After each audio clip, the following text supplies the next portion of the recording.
Acute confusional state, এটা নিয়ে আজকে একটু বলবো। সেই পেশেন্টটা দেখা যাচ্ছে টাইম, প্লেস এবং পার্সন এদের ব্যাপারে সে ভুল করবে। সে টাইমটা ঠিকমতো বলতে পারবে না, কোথায় আছে। অনেক সময় আমরা জিজ্ঞাসা করি যে আপনি বর্তমানে কোথায় আছেন, তিনি দেখা যাচ্ছে সঠিকভাবে সেটা বলতে পারছেন না। এবং পার্সন মানে তার আত্মীয়স্বজন বা তার কাছের যে মানুষজন সে তাদেরকে চিনতে পারছেন না। তাহলে টাইম, প্লেস, পার্সনের সমস্যা হয়। এটাকে আমরা অ্যাকিউট কনফিউশনাল স্টেট বা ডেলিরিয়াম বলি।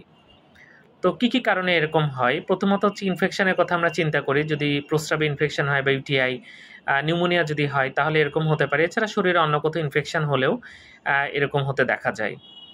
দ্বিতীয়ত যে বিষয় সেটা হচ্ছে যে যদি ব্রেনে কোনো স্ট্রোক হয় বা ব্রেনে কোনো ইনফেকশন হয় তাহলে কিন্তু এরকম হতে পারে।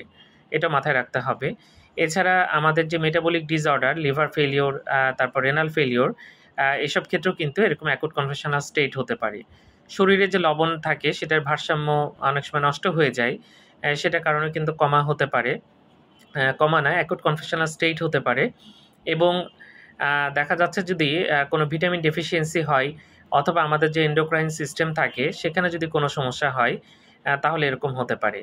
গ্লুকোজ যদি খুব বেড়ে যায় বা কমে যায় তখনও কিন্তু এরকম অ্যাকুট কনফিউশনাল স্টেট দেখা যেতে পারে।